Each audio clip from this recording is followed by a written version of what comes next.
नमस्कार दोस्तों, मैं ब्रिजेश सर आपके अपने चैनल सुपर स्टडी 24 पर आपका स्वागत करता हूं। दोस्तों, हमने इसके पहली वाली वीडियो में भारत के प्रायद्वीपीय पठार के अंतर्गत अरावली पर्वत, यहां पर हमने अरावली पर्वत, इसके बाद मालवा का पठार पढ़ा था। मालवा पठार के दक्षिण में विंध्य पर्वत श्रेणी का अध्ययन किया था। विंध्य पर्वत श्रेणी के दक्षिण में सतपुड़ा पर्वत श्रेणी का अध्ययन किया था। इसके बाद हमने पश्चिमी घाट पर्वत का अध्ययन किया था, जिसको हमने उत्तरी सह्याद्री और दक्षिणी सह्याद्री के रूप में बांटकर इसका अध्ययन किया था। इसके बाद हमने यहाँ पर दक्षिण में नीलगिरी पर्वत और इसके बाद जो है अन्नामलाई पहाड़ी और इलायची पहाड़ियों का अध्ययन कर लिया इसके पहले वाली वीडियो में। और हमने आपको बताया था, जब भारत का भौतिक प्रदेश का अध्ययन हमने शुरू किया था, तभी हमने आपको बताया था कि हम भारत के भौतिक प्रदेश का अध्ययन 4 भागों में बांट कर करेंगे, जिसमें हमने पहला पढ़ा था उत्तर का पर्वतीय क्षेत्र, जिसमें हमने सभी हिमालय की पर्वत चोटियों का अध्ययन किया था, जिसमें हमने ट्रांस हिमालय, बृहद हिमालय, लघु हिमालय, शिवालिक हिमालय, इनका अध्ययन किया। फिर हमने उत्तर भारत का विशाल मैदान का अध्ययन किया, उत्तर भारत के विशाल मैदान का अध्ययन किया। इसके बाद हम अध्ययन कर रहे हैं प्रायद्वीपीय भारत के पठार का अध्ययन, प्रायद्वीपीय भारत के पठार का अध्ययन, जिससे इसके पहले हम 2 वीडियो प्रायद्वीपीय भारत के पठार का डाल चुके हैं, जिसमें एक वीडियो में हमने पूरी तरह से प्रायद्वीपीय भारत के पठार का परिचय किया था कि इसका विस्तार कहां से कहां तक है, इसके दक्षिण, उत्तर, पश्चिम में कौन कौन सी भौगोलिक संरचनाएं हैं, एक समझ के थ्रू जो है, ताकि जो आप एक समझ विकसित हो जाए, इसके लिए हमने एक वीडियो में पूरी तरह से प्रायद्वीपीय भारत के पठार का परिचय दिया था। इसके बाद जो दूसरी वीडियो थी, इसमें हमने उत्तर पश्चिम में अरावली पर्वत का, अरावली पर्वत के दक्षिण में मालवा का पठार, फिर मालवा पठार के दक्षिण में विंध्य पर्वत, विंध्य पर्वत के दक्षिण में नर्मदा भ्रंश घाटी, नर्मदा भ्रंश घाटी के दक्षिण में सतपुड़ा पर्वत और सतपुड़ा पर्वत के दक्षिण में ताप्ती भ्रंश घाटियों का अध्ययन कर चुके हैं। इसके बाद हमने यहाँ पर पश्चिमी घाट का पर्वत का अध्ययन किया, जो कि ताप्ती नदी के मुहाने से शुरू होकर दक्षिण में नीलगिरी की पहाड़ी तक फैला हुआ था। हमने आपको बताया था कि पश्चिमी घाट पर्वत और पूर्वी घाट पर्वत, पश्चिमी घाट पर्वत और पूर्वी घाट पर्वत दोनों आकर यहां मिल जाते हैं। यहां पश्चिमी घाट पर्वत है, ये आपकी ताप्ती नदी है, ताप्ती नदी के मुहाने से शुरू होकर, ताप्ती नदी के मुहाने से शुरू होकर, और ये आपका पूर्वी घाट पर्वत जो कि महानदी के मुहाने से, जो कि उड़ीसा में महानदी के मुहाने से शुरू होकर पूर्वी घाट के साथ साथ यह भी आकर मिल जाता है तमिलनाडु, केरल और कर्नाटक की सीमा पर। और दोनों पर्वत जहां मिलते हैं वहां एक पर्वतीय गांठ का निर्माण होता है, जिसे कहते हैं नीलगिरी की गांठ, जिसे कहते हैं नीलगिरी की गांठ। और हमने ये भी बताया था कि नीलगिरी पर्वत की सबसे ऊंची चोटी दोद्दा बेटा है, जो कि दक्षिण भारत की दूसरी सबसे ऊंची चोटी है, दक्षिण भारत की दूसरी सबसे ऊंची चोटी है। और इसके दक्षिण में हमने आपको बताया था कि एक और गांठ का निर्माण होता है, नीलगिरी के दक्षिण में एक और गांठ का निर्माण होता है, जिसे कहा जाता है अन्नाई मोडी गांठ, अन्नाई मोडी गांठ, जिससे 3 दिशाओं में पर्वत निकले हुए थे, जिससे 3 दिशाओं में पर्वत निकले हुए थे। जो उत्तर दिशा में पर्वत था, इसको हमने बताया था अन्नामलाई की पहाड़ी। जो उत्तर पूर्व में जो पहाड़ी निकली थी, इसको हमने बताया था कि ये पालनी की पहाड़ी है, जिसका विस्तार तमिलनाडु राज्य में है। और इसी पालनी की पहाड़ी पर प्रसिद्ध पर्यटक स्थल कोटाई कनाल स्थित है। इसके बाद हमने पढ़ा था कि इसके दक्षिण में एक और पहाड़ी है, जिसे कहा जाता है इलायची की पहाड़ी, जिसे कहा जाता है इलायची या कार्डामम की पहाड़ी। और इसके दक्षिण में एक और पहाड़ी हमने देखा था तमिलनाडु राज्य में नागर कोयल की पहाड़ी। तो ये अध्ययन हम जो है पश्चिमी घाट पर्वत का पूरा कर चुके हैं। अगली वीडियो में आज हमारा अध्ययन होगा पूर्वी घाट पर्वत का। तो पहले हम देखते हैं, आप यहां देखेंगे तो जो पश्चिमी घाट पर्वत है, यह एक क्रम में फैला हुआ है, यह एक क्रम में फैला हुआ है। ताप्ती नदी से लेकर देखेंगे कि यह टूटा फूटा नहीं है, अर्थात इसमें गैप नहीं नजर आ रहे हैं, ये क्रम में है। लेकिन इसके विपरीत जो पूर्वी घाट पर्वत है, देखेंगे यह टूटा फूटा नजर आ रहा है। तो ऐसा क्यों हुआ? तो ऐसा इसलिए हुआ कि यहां से निकलने वाली नदियां, जो पश्चिमी घाट से निकलने वाली नदियां, पश्चिमी घाट से निकलकर पूर्व की तरफ बहते हुए ये जो पूर्वी घाट पर्वत है इसको बहुत काट छाट दिए हैं। जैसे यहां से पश्चिमी घाट से निकलने वाली नदी कौन है, तो गोदावरी, कृष्णा, कावेरी और इसकी अन्य सहायक नदियों ने क्या किया है, इस पूर्वी घाट पर्वत को काट छाट दिया है। क्यों? क्योंकि ये जो आपका प्रायद्वीपीय भारत का पठार का जो दक्षिणी क्षेत्र है इसका ढाल जो है पश्चिम से पूर्व की तरफ है, इसलिए यहां से निकलने वाली नदी पूरी रफ्तार से इस पर्वत को पूरी तरह से काट छाट दी है। इसलिए इसकी पहाड़ियां अलग अलग राज्यों में अलग अलग नाम से जानी जाती हैं, अलग अलग राज्यों में अलग अलग नाम से जानी जाती हैं, जिससे प्रतियोगी परीक्षा में प्रश्न पूछा जाता है।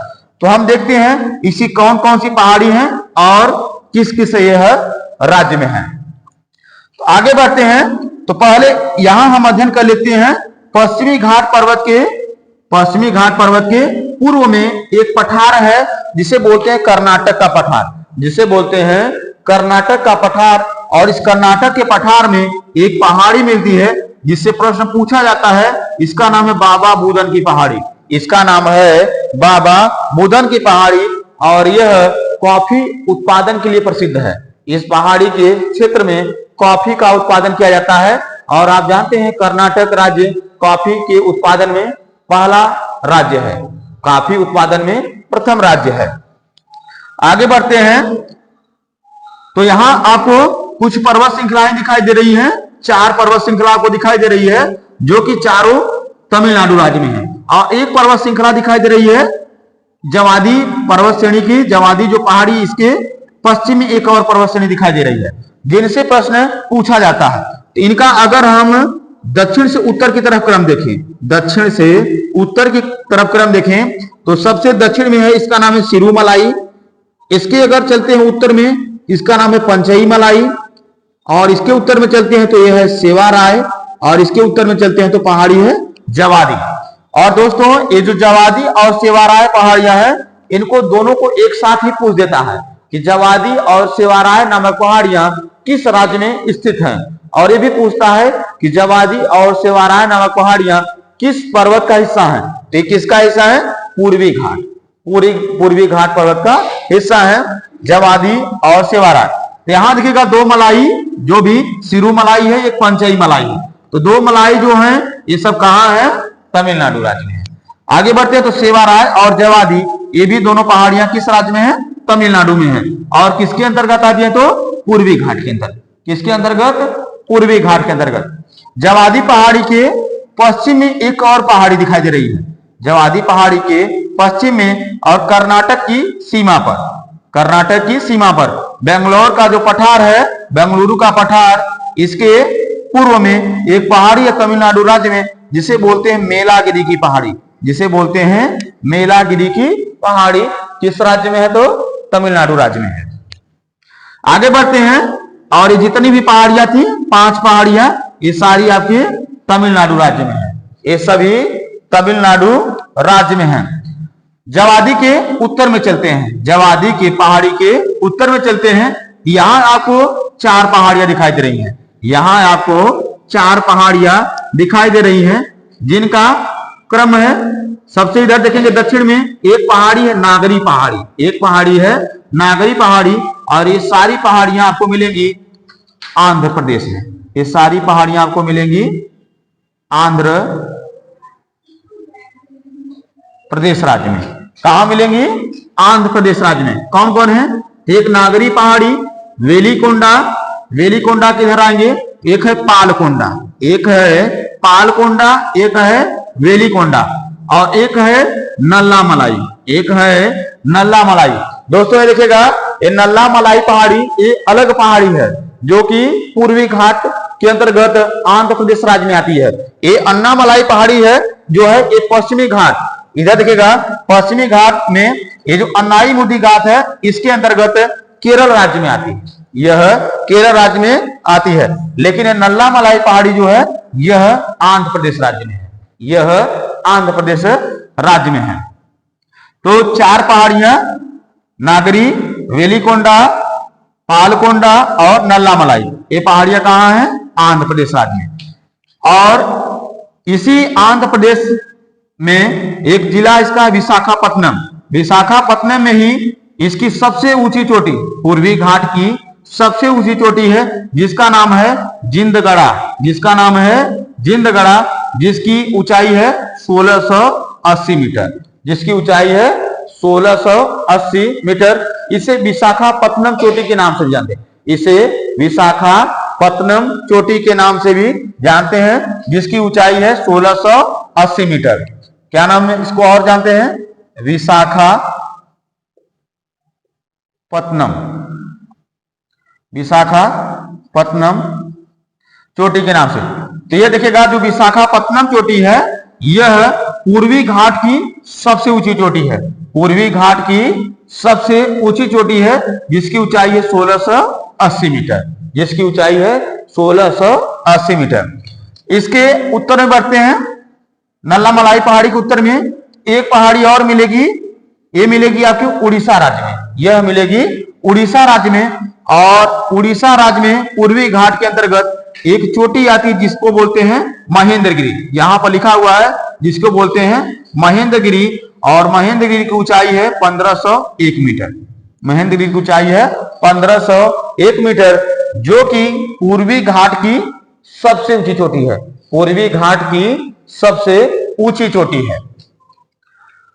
और पूर्वी घाट की दूसरी सबसे ऊंची चोटी है। पूर्वी घाट की दूसरी सबसे ऊंची चोटी है। और पूर्वी घाट की पहली सबसे ऊंची चोटी कौन है? तो विशाखापत्तनम चोटी, जो कि आंध्र प्रदेश राज्य में है। जो कि कहां है? आंध्र प्रदेश राज्य में है। और ये महेंद्रगिरी, ये पूर्वी घाट की दूसरी सबसे ऊंची चोटी है, जिसकी ऊंचाई है 1501 मीटर। जिसकी ऊंचाई है 1501 मीटर। अब इधर देखते हैं, यह हो गया पूर्वी घाट की कुछ पहाड़ियां और उनसे पूछे जाने वाले प्रश्न, और वह किस किस राज्य में है ये हमने देख लिया। आगे बढ़ते हैं। तो यहां देखिएगा एक पठार है। यहां एक पठार है जिससे प्रश्न पूछा जाता है। इस पठार का नाम है दंडकारण्य का पठार। इसे कहते हैं दंडकारण्य का पठार। और दंडकारण्य के पठार के उत्तर में इसी से लगा हुआ एक पठार है, जो कि छत्तीसगढ़ राज्य में है। जो कि छत्तीसगढ़ राज्य में है, जिसे बोलते हैं बस्तर का पठार। जिसे बोलते हैं बस्तर का पठार, जो कि छत्तीसगढ़ का एक जिला है। बस्तर छत्तीसगढ़ का एक जिला है। और इसी बस्तर के पठार से उत्पादन किया जाता है किसका? टीन का। किसका उत्पादन किया जाता है? टीन का। किसका उत्पादन किया जाता है? टीन का। और यह भारत में टीन उत्पादन करने वाला एक ही स्थान है, जिसका नाम है बस्तर का पठार, जो किस उत्पादन के लिए प्रसिद्ध है? तो टीन के उत्पादन के लिए। कहां है? छत्तीसगढ़ राज्य में। और इसी बस्तर के पठार से एक नदी निकलती है। इसी बस्तर के पठार से एक नदी निकलती है, जिसे कहते हैं इंद्रावती नदी। जिसे कहते हैं इंद्रावती नदी, जो कि गोदावरी की सहायक नदी है। जो कि गोदावरी की सहायक नदी है। और इसी इंद्रावती नदी पर एक जलप्रपात है, जिसे कहते हैं चित्रकूट जलप्रपात। जिसे कहते हैं चित्रकूट जलप्रपात। जिसे कहते हैं चित्रकूट जलप्रपात। और इस चित्रकूट जलप्रपात को भारत का नियाग्रा कहा जाता है। भारत का नियाग्रा कहा जाता है। और यह किस नदी पे है? तो इंद्रावती नदी पर। और इंद्रावती नदी कहां से निकलती है? तो बस्तर के पठार से निकलकर गोदावरी में आकर मिल जाती है। गोदावरी नदी में आकर मिल जाती है। तो और यहां देखिएगा, इसके दक्षिण में पठार है। यह दंडकारण्य का पठार, जो कि कई राज्यों में फैला हुआ है। इसका कुछ फैलाव आंध्र प्रदेश में है, थोड़ा ये जो है छत्तीसगढ़ में, थोड़ा महाराष्ट्र में फैला हुआ है, और इधर वाला हिस्सा थोड़ा सा उड़ीसा में फैला हुआ है। लेकिन इसका जो बस्तर का पठार है, ये पूरी तरह से छत्तीसगढ़ में स्थित है। आगे बढ़ते हैं। इसके दक्षिण में एक और पठार दिखाई दे रहा है। इसके दक्षिण नहीं, उत्तर में, बस्तर के पठार के उत्तर में एक और पठार दिखाई दे रहा है। इसका नाम है छोटा नागपुर का पठार। इसका नाम है छोटा नागपुर का पठार, जो कि झारखंड राज्य में फैला हुआ है। जो कि झारखंड राज्य में फैला हुआ है। और इस छोटा नागपुर के पठार से बहुत सारी नदियां निकलती हैं। जैसे एक नदी इसकी निकलती है, यहां से एक नदी निकलती है, ये महेंद्रगिरी यहां नोट कर लीजिएगा दोस्तों। इस महेंद्रगिरी को हम मिटा दे रहे हैं।